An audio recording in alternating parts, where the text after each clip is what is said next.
जौनपुर में triple murder से सनसनी, दुकान में मिली पिता और 2 बेटों की बॉडी। उत्तर प्रदेश के जौनपुर में ट्रिपल मर्डर की सनसनीखेज वारदात सामने आई है। यहां एक शख्स के साथ ही उसके 2 बेटों की देर रात दुकान में ही रहस्यमयी तरीके से मौत हो गई। घटना का खुलासा सुबह हुआ जब घर का एक शख्स दुकान पहुंचा। घटनास्थल की सूचना पर कई थानों की फोर्स मौके पर पहुंच गई है।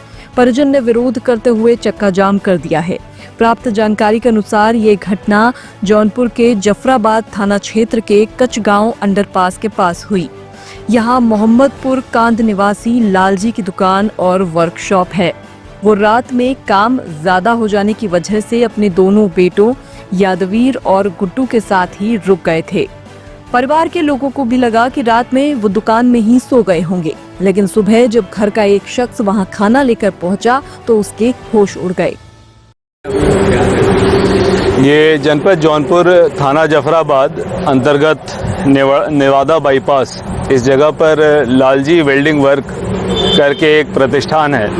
इसमें इसके मालिक गुड्डू कुमार और साथ में इनके पिताजी लालजी और इनके भाई यादवीर।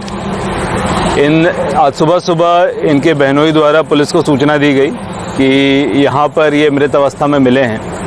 यहाँ पर आकर जब पुलिस की टीमों द्वारा पूरे एरिया को सील ऑफ किया गया और चेक किया गया है, तो इन तीनों मृतक जो हैं, जो एक ही परिवार के हैं, पिता और 2 भाई हैं, इनके ऊपर किसी भारी हार्ड ब्लंट ऑब्जेक्ट से वार किया गया है इनके सरों पे, जिससे इनकी मृत्यु होना प्रतीत हो रहा है।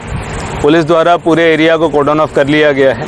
अभी तक की प्रारंभिक रूप से प्राप्त जानकारी के अनुसार इनके परिजनों द्वारा बताया गया है कि इनके कुछ लोगों से विवाद चला करते थे और साथ ही यहाँ पर किसी धारदार हथियार या अन्य किसी फायर आर्म का प्रयोग नहीं हुआ है। किसी भारी चीज़ से इनके सरों पर मारा गया है।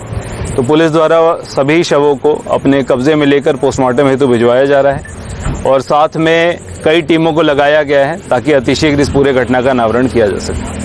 यहाँ पर मोबाइल गिरे पड़े हैं और सीसीटीवी के हार्ड डिस्क निकाल लिए गए हैं। देखिए, अभी प्रारंभिक रूप से जो चीज़ें निकल कर आई हैं, यहाँ पर मौके पर 4 मोबाइल फ़ोन दिखे हैं और साथ में एक हथौड़ा जैसी चीज़ दिखी है और यहाँ पर जो DVR है उसको चाबी से खोल के निकाला गया है। तो ऐसा प्रतीत हो रहा है कि किसी जानकार व्यक्ति द्वारा, जिससे पूरे परिवार से रंजिश रखी जा रही थी, उसके द्वारा पुरानी रंजिश के कारण इस प्रकार की घटना कारित की गई है। शीघ्र ही जो हमारी टीमें लगी हैं पूरे घटना का अनावरण करते हुए अभियुक्तों तक पहुंचेगी। इसमें हमारी SOG SWAT फील्ड यूनिट और साथ में हमारी एडिशनल SP और 2 COs के अंतर्गत 8 टीमों का गठन किया गया है और शीघ्र ही हमारी टीमें अनावरण करेंगी। ये यहाँ पर जाफराबाद थाना क्षेत्र के अंतर्गत ये इलाका आता है और ये जो दुकान आप देख रहे हैं, यहाँ पर वेल्डिंग का कार्य करते थे जो लोग, लालजी और उनके 2 पुत्र। रात्रि में यहीं पर जो बगल में कमरा है, यहीं पर कार्य खत्म करके ताला लगा के अक्सर घर चले जाते थे, मगर कल वो घर नहीं पहुँचे। जब घर नहीं पहुँचे तो जानकारी की गई और पाया गया कि यहाँ इस कमरे के अंदर उन तीनों के शव पड़े हुए हैं। कोई व्यक्ति किसी हार्ड ब्लंट ऑब्जेक्ट से ऐसा प्रतीत होता है उन्हें चोट पहुंचाकर उनकी हत्या करके चले गए हैं। तो पुलिस द्वारा मौके पर पहुंचकर आवश्यक कार्रवाई की जा रही है और जल्द ही हम इस घटना का अनावरण कर लेंगे। ब्यूरो रिपोर्ट, टीम सृजन न्यूज़।